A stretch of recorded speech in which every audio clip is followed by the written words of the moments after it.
Hi, welcome back to the channel 528 Hertz. My name is Christina Daniels and I operate a business as an aromatherapist, also as a skincare technician working with plants and natural ingredients, essential oils. My journey with plants has really evolved and grown over the years. I became certified as an aromatherapist in 2017, which was the same year that I got licensed as a skincare technician or an esthetician. And I began creating some of my own products. I was using herbs and combining them with botanical oils like safflower oil or apricot kernel oil, olive oil, and I was creating these base oils through cold infusion.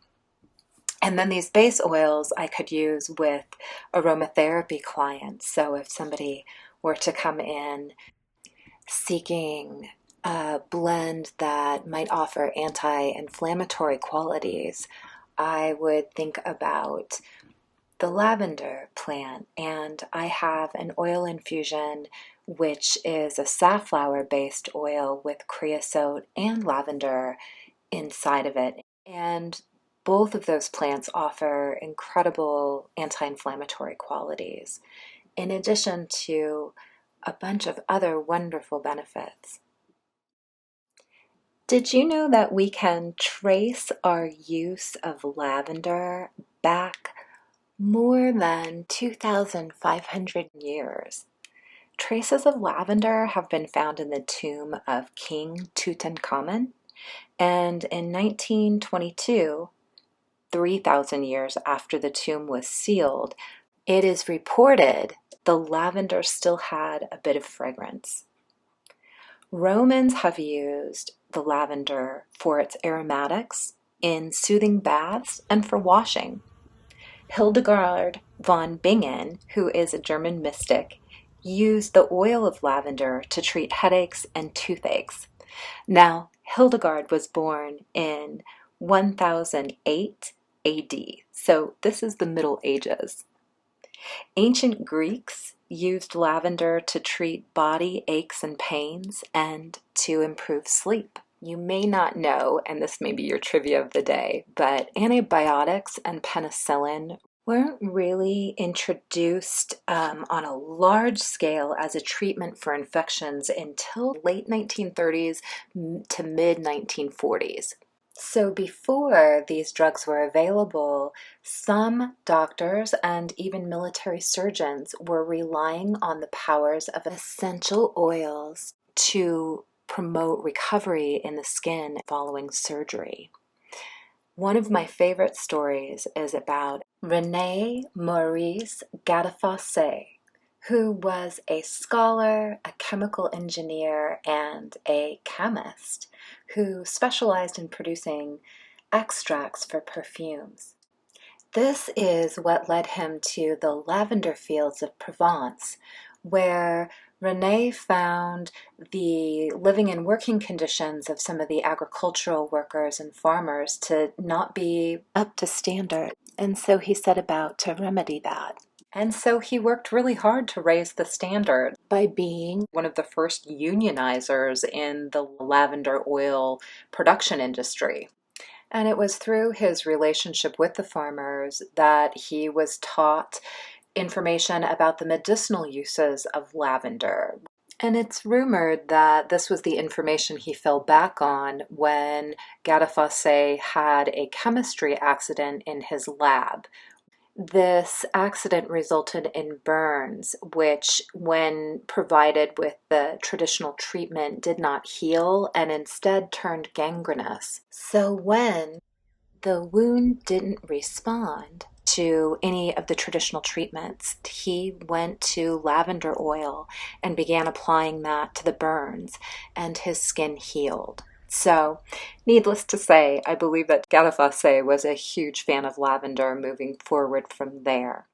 He went on to work with surgeons and doctors promoting the healing and antiseptic qualities of essential oils. Gadafase published his research and even coined the term aromatherapy.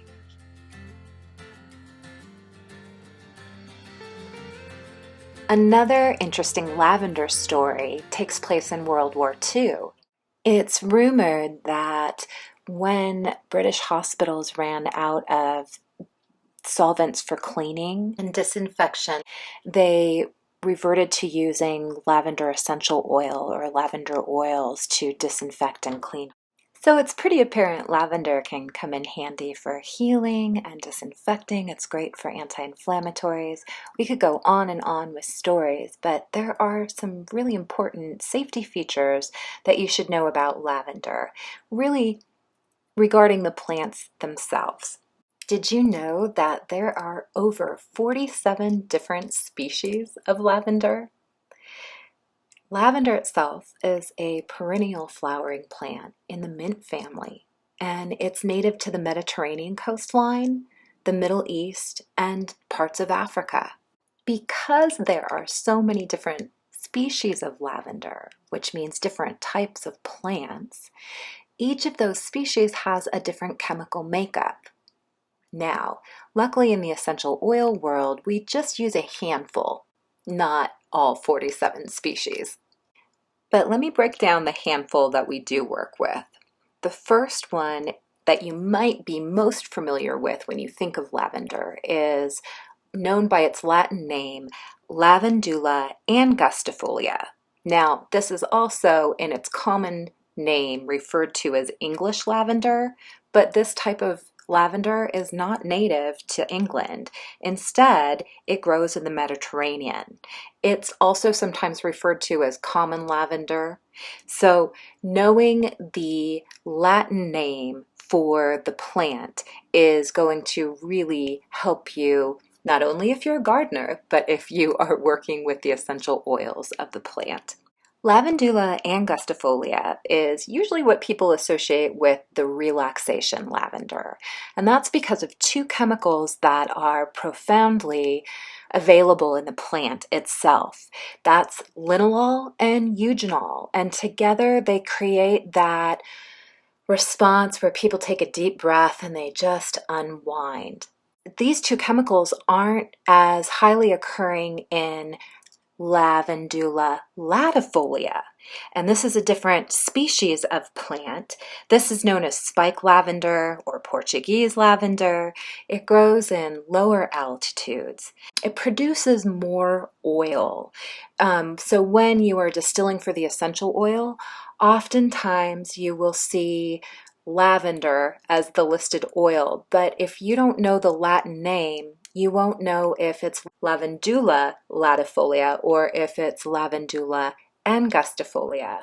And there's a difference. The latifolia sometimes has trace amounts or even high amounts of camphor. And camphor isn't the greatest thing for women who are breastfeeding.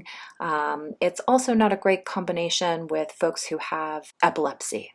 Now, there's also a lavender known as lavandin, and this is a plant that is actually a hybrid. It's a cross between Lavandula latifolia and Lavandula angustifolia.